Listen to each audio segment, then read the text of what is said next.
let's, I'll figure it out. I will figure it out. Let's see. Alrighty.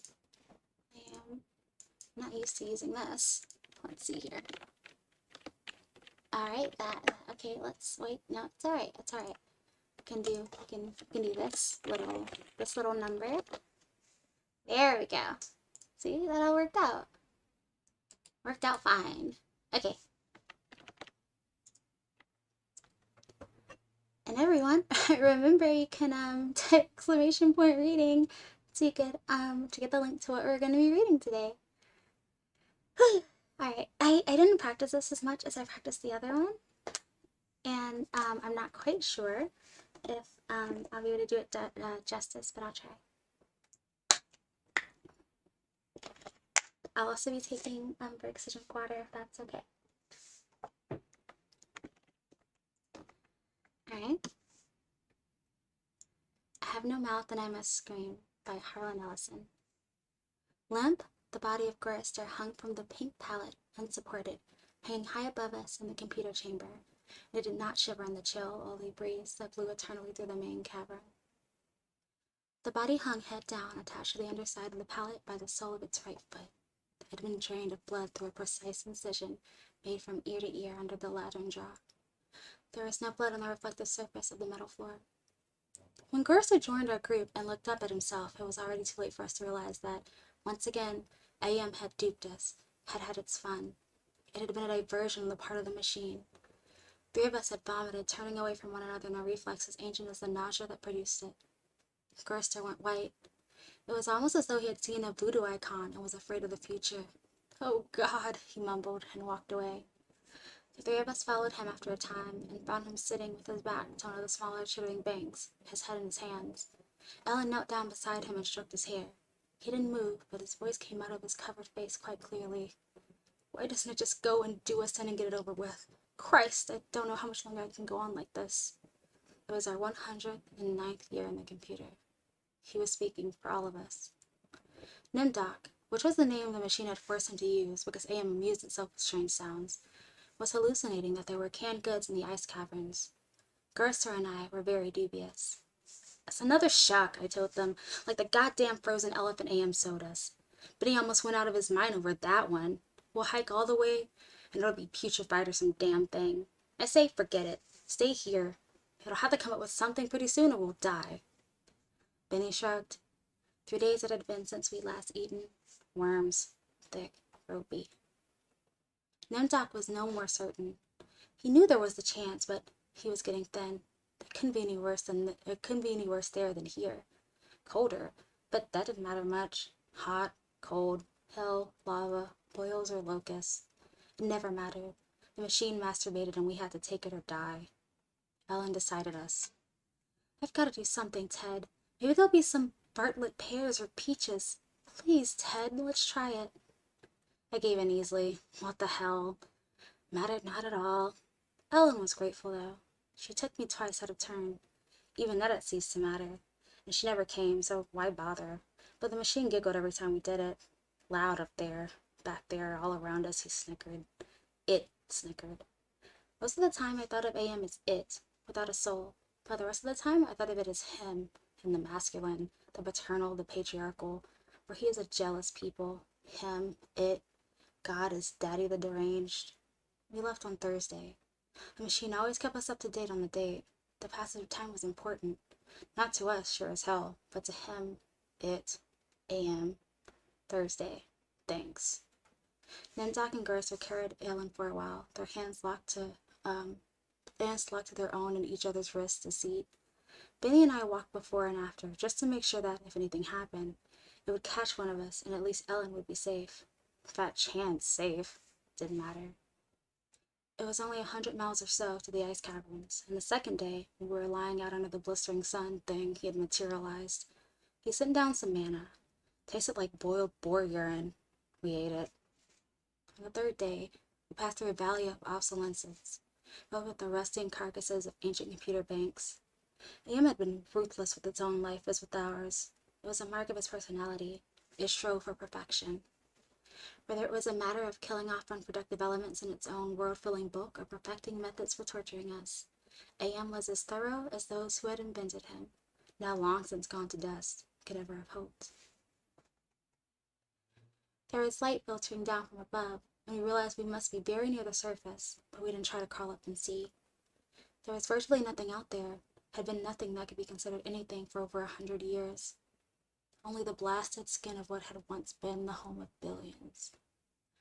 Now there are only 5 of us down here, inside, alone, with AM. I heard Ellen saying frantically, "No, Benny, don't! Come on, Benny, don't, please!" And then I realized I'd been hearing Benny murmuring under his breath for several minutes. He was saying, I'm gonna get out, over and over. His monkey-like face was crumpled up in an expression of beatific delight and sadness all at the same time.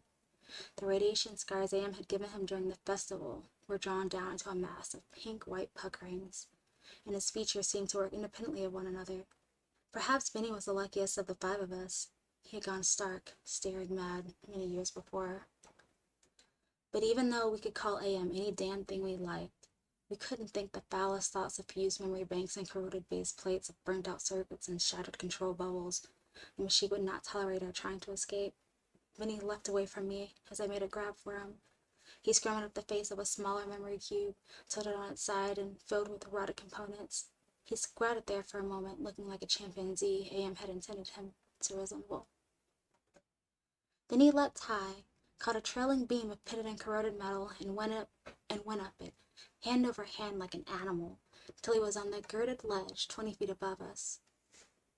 "Oh, Tim, Nimdoc, please help! I'm getting down before—" She cut off. Tears began to stand in her eyes. She moved her hands aimlessly. It was too late. None of us wanted to be near him whatever was going to happen, happened. And besides, we all saw through her concern. When AM had altered Benny, during the machine's utterly irrational hysterical phase, it was not merely Benny's face the computer had made like a giant ape's. It was big in the privates. She loved that. She serviced us, as a matter of course, but she loved it from him. Oh, Ellen. Pedestal Ellen. Pristine, pure Ellen. Oh, Ellen the clean. Scum filth. Gerster slapped her. She slumped down, staring at the poor, loony Benny, and she cried. It was her big defense, crying. We got used to it 75 years earlier. Gerster kicked her in the side. Then the sound began. It was light, that sound. Half sound and half light. Something that began to glow from Benny's eyes and pulse with growing loudness. Dim sonories that grew more gigantic and brighter as the light sound increased in tempo. It must have been painful, and the pain must have been increasing with the boldness of the light, the rising volume of the sound. For Benny began to meow like a wounded animal. At first, softly, when the light was dim and the sound was muted, and then louder, as his shoulders hunched together, his back humped as though he was trying to get away from it, his hands folded across his chest like a chipmunk's, his head tilted to the side. The sad little monkey face pinched in anguish. Then he began to howl, as the sound coming from his eyes grew louder, louder and louder. I slapped the sides of my head with my hands, but I couldn't shut it out. It cut through easily. The pain shivered through my flesh like a tinfoil on a tube. And Benny was suddenly pulled erect. On the girder he stood up, jerked to his feet like a puppet. The light was now pulsing out of his eyes in 2 great round beams. The sound crawled up and up some incomprehensible scale, and then he fell forward, straight down, and hit the plate-steel floor with a crash. He lay there, jerking spastically as the light bled around him, and the sound spiraled up out of normal range. Then the light beat its way back inside his head. The sound spiraled down, and he was left lying there, crying piteously. His eyes were 2 soft, moist pools of pus-like jelly. AM had blinded him. Gerster and Nimdoc and myself, we turned away, but not before we caught the look of relief on Ellen's warm, concerned face.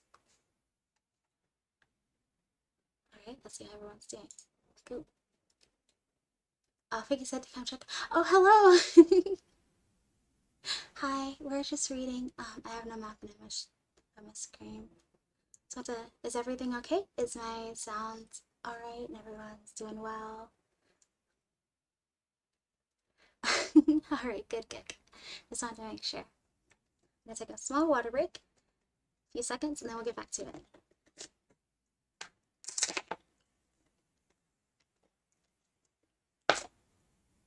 Alright, cool. Thank you. Try. Sea green light suffused the cavern where we made camp. Anne provided punk and we burned it, sitting huddled around the lawn in a pathetic fire, telling stories to keep Benny from crying in his permanent night. What does AM mean? Gerster answered him. We had done this sequence 1,000 times before, but it was Benny's favorite story. At first it meant Allied Master Computer, and then it meant Adaptive Manipulator, and later on it developed sentience and linked itself up, and they called it an aggressive menace. But by then it was too late, and finally it called itself AM, Emerging Intelligence, and what it meant was that I, cogito ergo sum, I think, therefore I am. Benny drooled a little and snickered. There was the Chinese AM and the Russian AM and the Yankee AM, and he stopped. Benny was beating on the floor plates with a large, hard fist. He was not happy. Gerster had not started at the beginning. Gerster began again. The Cold War started and became the World War III and just kept going.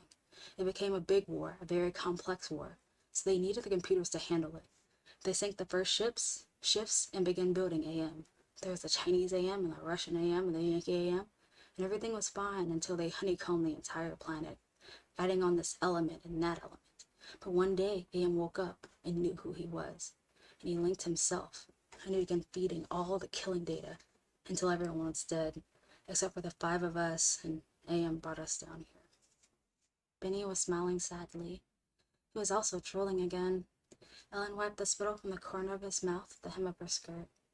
Gerster always tried to tell it a little more succulently each time, but beyond the bare facts, there was nothing to say. None of us knew why AM had saved 5 people, or why our specific 5, or why he spent all his time tormenting us, or even why he had made us virtually immortal. In the darkness, one of the computer banks began humming. The tone was picked up half a mile away, down the caravan by end of the bank. Then one by one, each of the elements began to tune itself. There was a faint chittering as thought raced through the machine. The sound grew, and the lights ran across the faces of the consoles like heat lightning. The sound spiraled up till it sounded like 1,000,000 metallic insects, angry, menacing. What is it? Helen cried. There was terror in her voice. She hadn't become accustomed to it, even now. It's going to be bad this time, Doc said. He's going to speak. I know it. Let's get the hell out of here, I said suddenly, getting to my feet. No, Ted, sit down. What if he's got pits out there or something else we can't see? It's too dark, Gerster said with resignation. Then we heard, I don't know, something moving towards us in the darkness. Huge, shambling, hairy, moist, it came towards us. We couldn't even see it, but there was this ponderous impression of bulk, heaving itself towards us.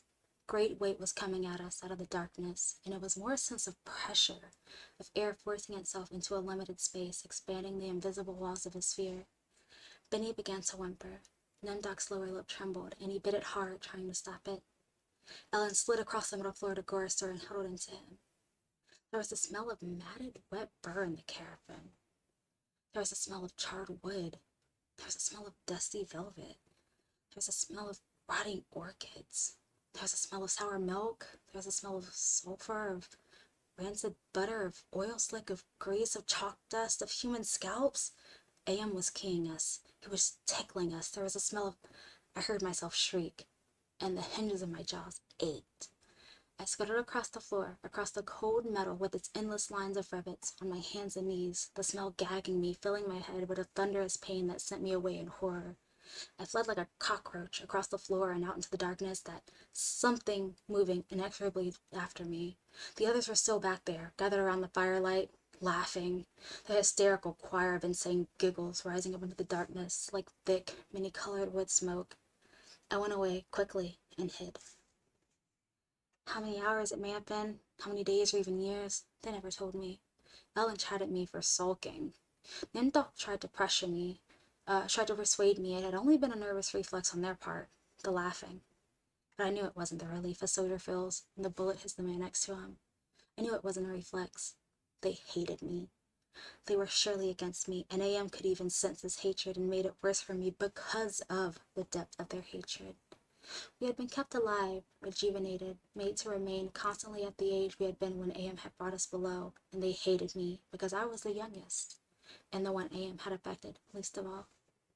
I knew. God, how I knew. The bastards and that dirty bitch Ellen. But he had been a brilliant theorist, a college professor. Now he was little more than a semi-human, semi-simian. He had been handsome. The machine had ruined that.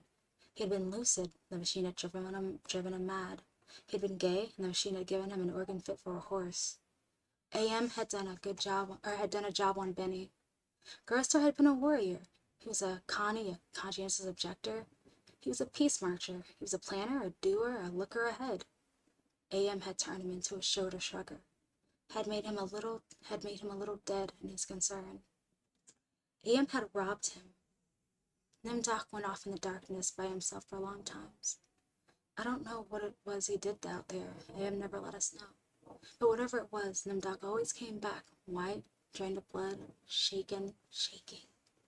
AM had hit him hard in a special way, even if we didn't quite know how. Nellen, that douchebag. AM had left her alone, had made her more of a slut than she had ever been. All talk of her sweetness and light, all her memories of true love, all the lies she wanted us to believe. That she had been a virgin, only twice removed before AM grabbed her and brought her down here with us. No, AM had given her pleasure, even if she said it wasn't nice to do. I was the only one still sane and whole. Really, AM had not tampered with my mind. Not at all. I only had to suffer what he visited down on us. All the delusions, all the nightmares, all the torments. But those scum, all four of them, they were aligned and arrayed against me. If I hadn't had to stand them off all the time, be on my guard against them all the time, I might have found it easier to combat AM. At which point it passed, and I began crying. Oh, Jesus, sweet Jesus. If there ever was a Jesus, and if there ever was a God, please, please, please let us out of here or kill us. Because at the moment, I think I realized completely, so that I was able to verbalize it. AM was intent on keeping us in his belly forever, twisting and torturing us forever.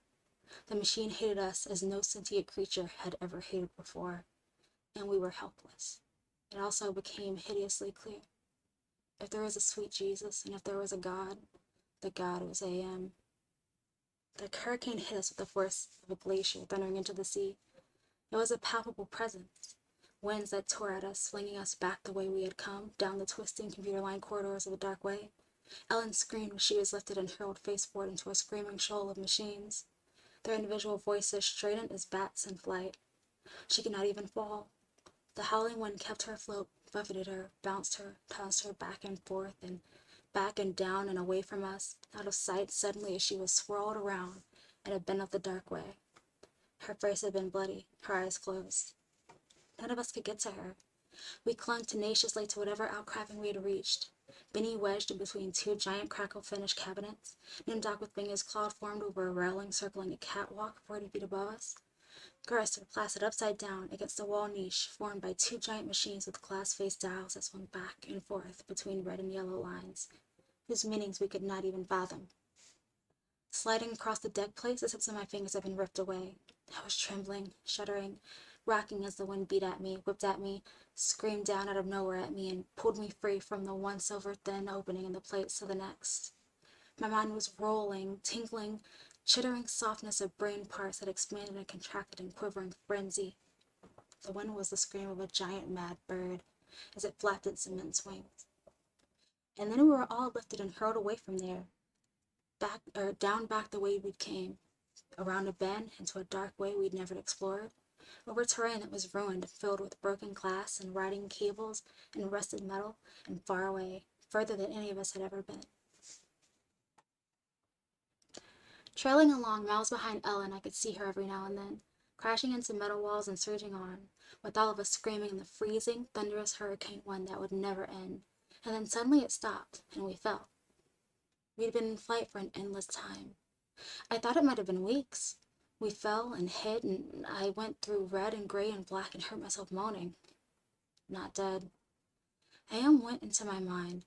He walked smoothly here and there and looked with interest at all the pockmarks he had created in 109 years.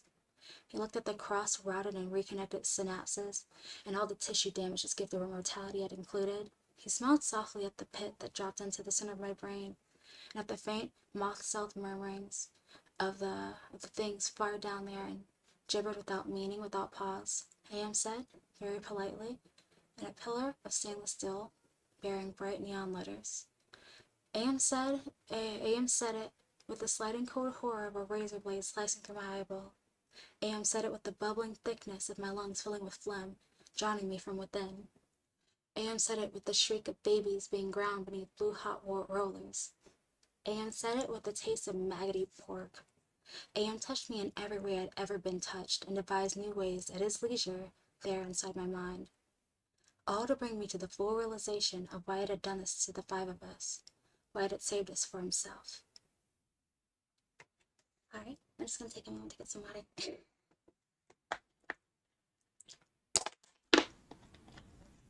Also, really sorry about all of the passing huffling bodies.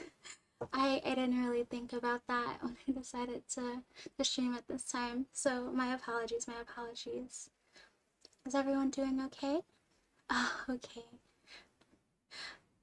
Thank you. Alright. Alright. 12 times. Alright, cool. Thank you. All to bring me to the full realization of why it had done this to the five of us, why it had saved us for himself. We had given AM sentience, inadvertently of course, but sentience nonetheless. But it had been trapped. AM wasn't God, he was a machine. We had created him to think, but there was nothing I could do with that creativity. In rage, in frenzy, the machine had killed the human race, almost all of us, and it was trapped. AM could not wander, AM could not wonder, AM could not belong. He could merely be. And so, with the innate loathing that all machines had always had for the weak, soft creatures who had built him, he sought revenge. And in this paranoia, he had decided to reprieve five of us for a personal, everlasting punishment that would never serve to diminish his hatred, that would merely keep him reminded, amused, proficient at hating man, immortal, trapped, subject to any torment he could devise for us from the limitless miracles at his command. He would never let us go. We were his belly slaves. We were all he had to do with his forever time. We would be forever with him, with the caravan filling. Oh! Hello! Yo, thank you so much! I'll reread this paragraph, I promise. This is a really good part, actually. So I'm okay with this happening here. Hello! Thank you so much for reading me. You're all very beautiful. Hello, my name is Ari, or You can pronounce it any way that you like, and I am currently doing a reading of I Have No Mouth and I Must Scream, which you can get to here. We are halfway through the story, but it's alright. If you want to catch up, we are currently on page 8, and I'll definitely reread this paragraph again. But thank you so much, Euro. You're so kind. Hello, Nighty. Hello, Snake Law 98. Yeah, it's definitely a story that messes with you. Thank you, Euro. You're so awesome. I love you. You're the best. All right. Serious face. All right. I'm gonna get back into reading, if that's okay. Everyone with the link, and you could head to page 8. And we are about a paragraph in, right at that little line. Oh, thank you. All right, cool. Serious. Okay. Let me get some water.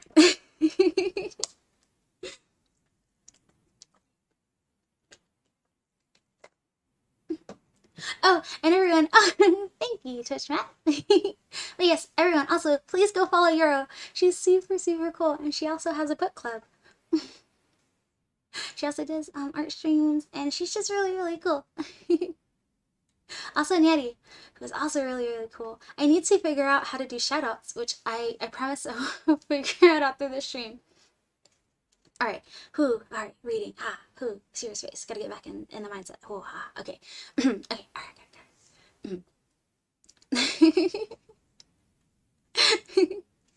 alright. Alright, All to bring myself to the full realization of why it had done this to the five of us, why it had saved us for himself. We had given AM sentience, inadvertently of course, but sentience nonetheless. But it had been trapped. AM wasn't God, he was a machine.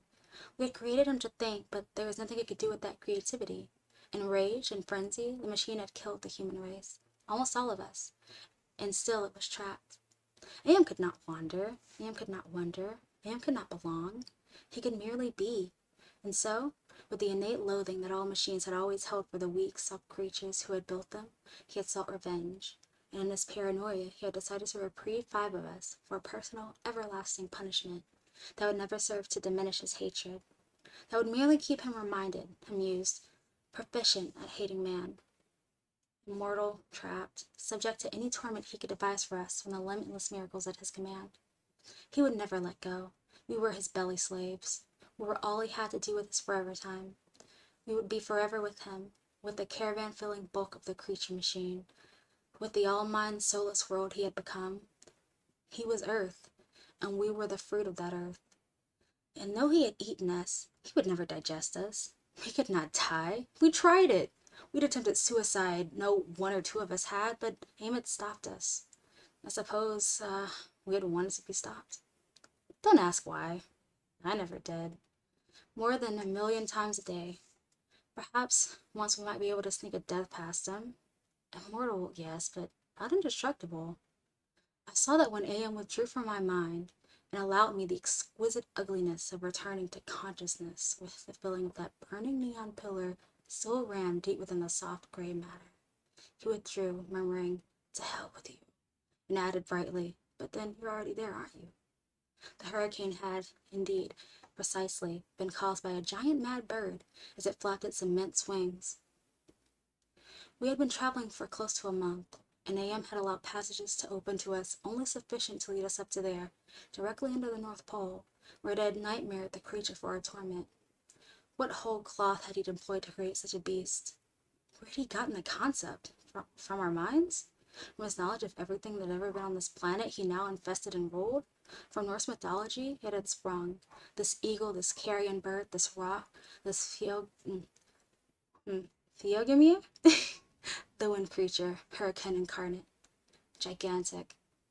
The words, immense, monstrous, grotesque, massive, swollen, overpowering, beyond description.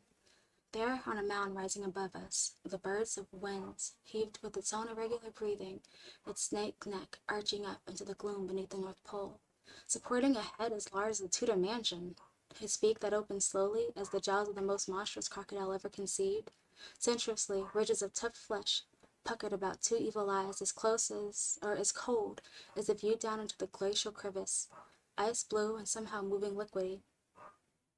It heaved once more and lifted its giant, sweat-colored wings, in a movement that was certainly a shrug. Then it settled and slept. Talons, fangs, nails, blades. It slept. One moment, please. Be right back.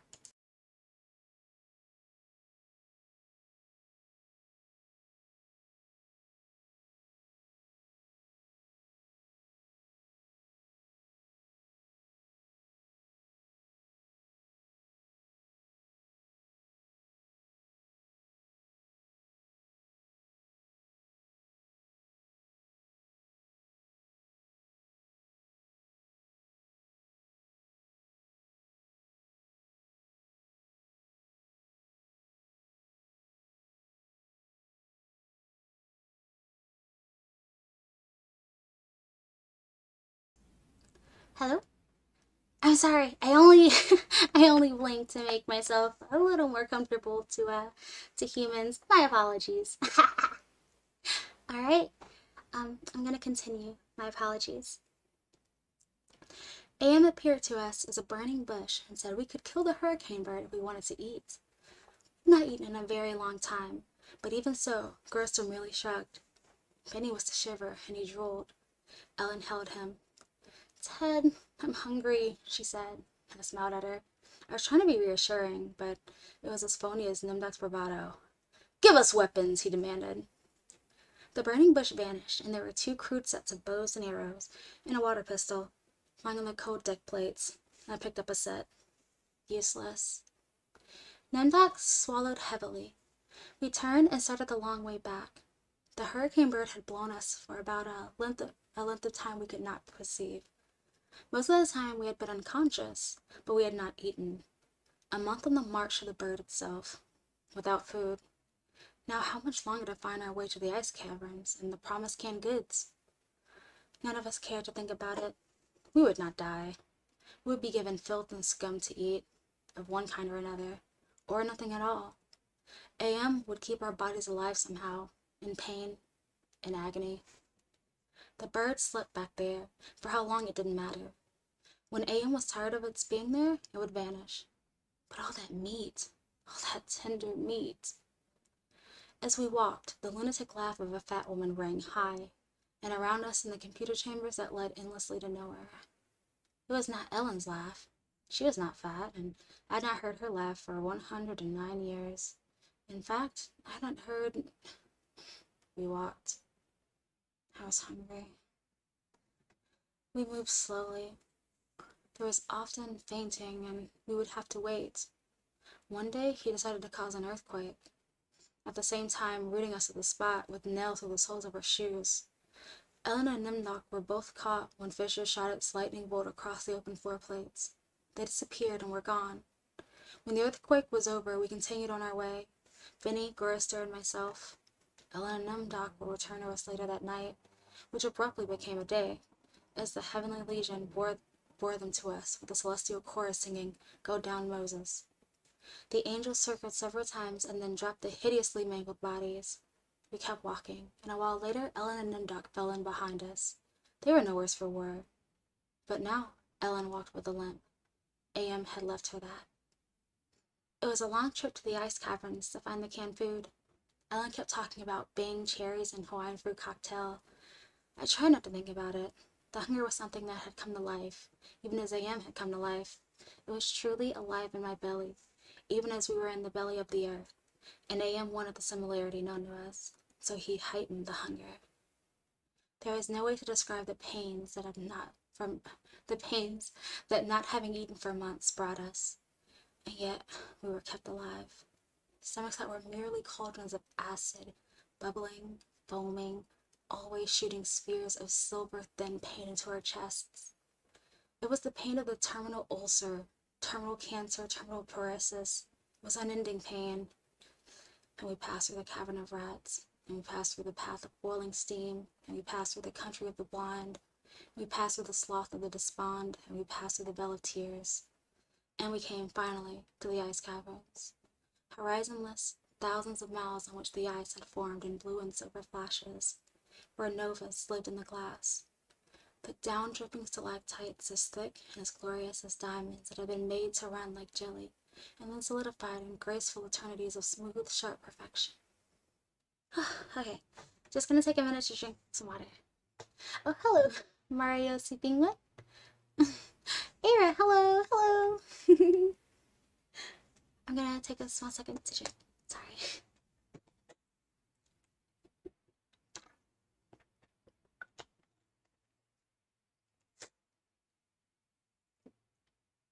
Alright, hello, Mario.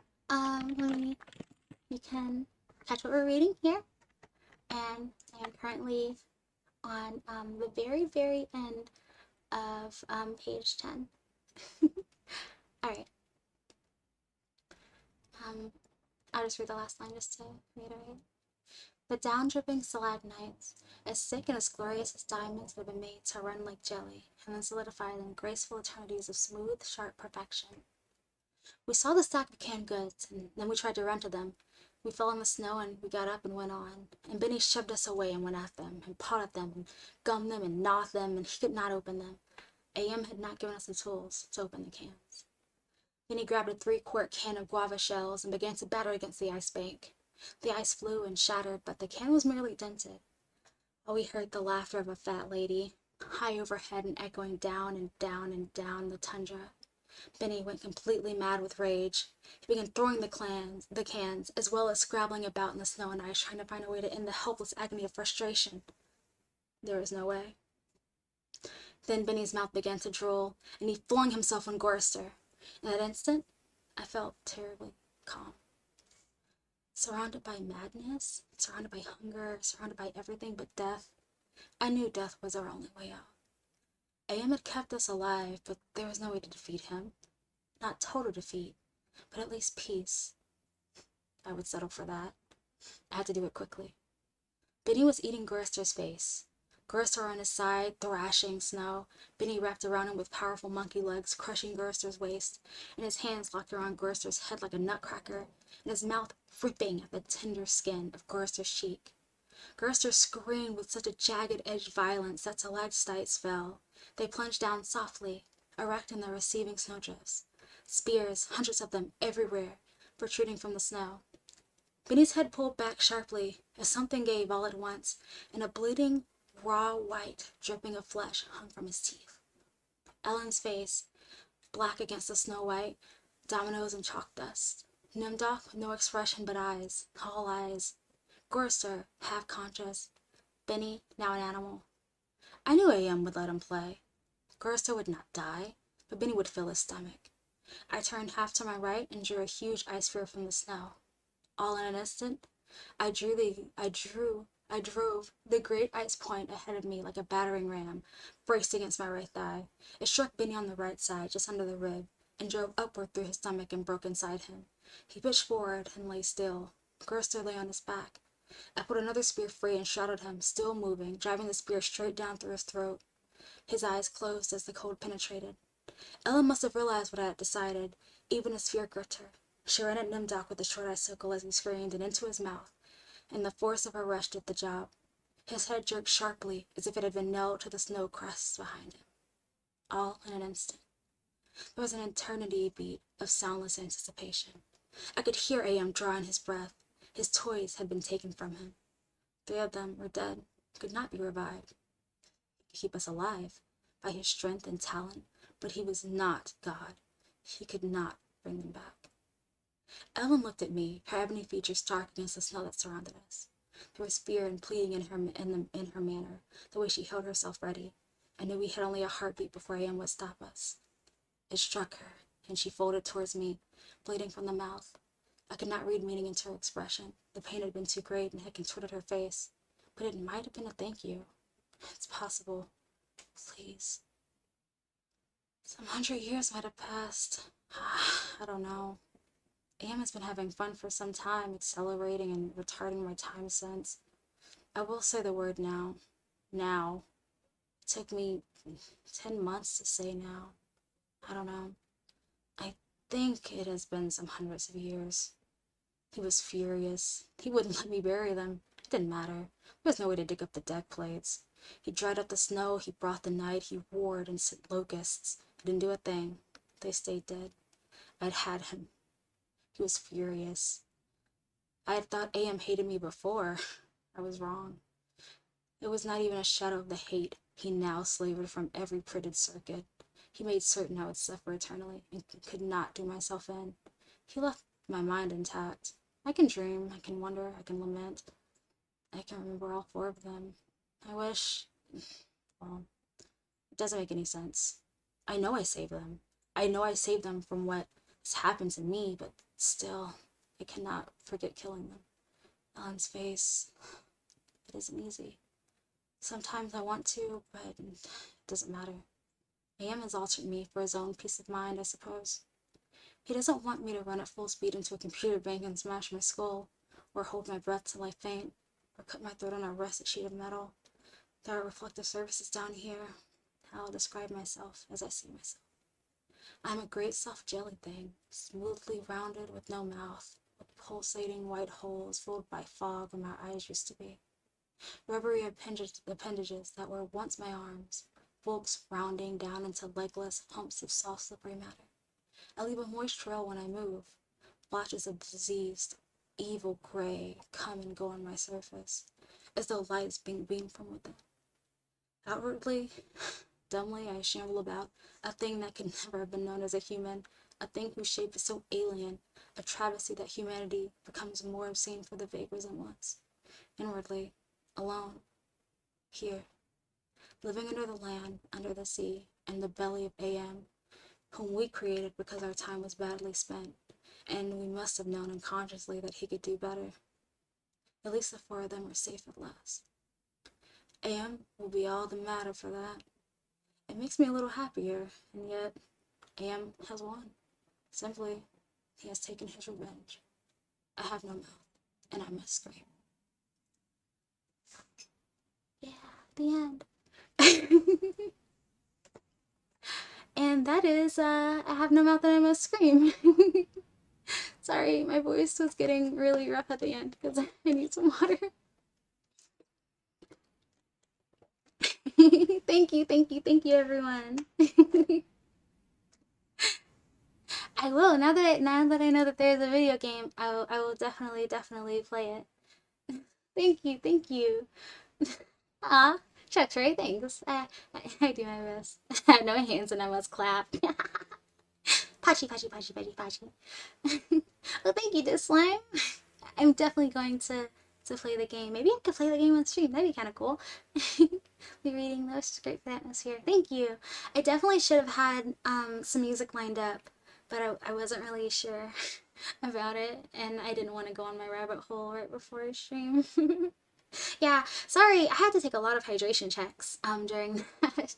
So, super apologies. So float and forget out the words. Oh, nice. Right, it's enough for me. Thank you.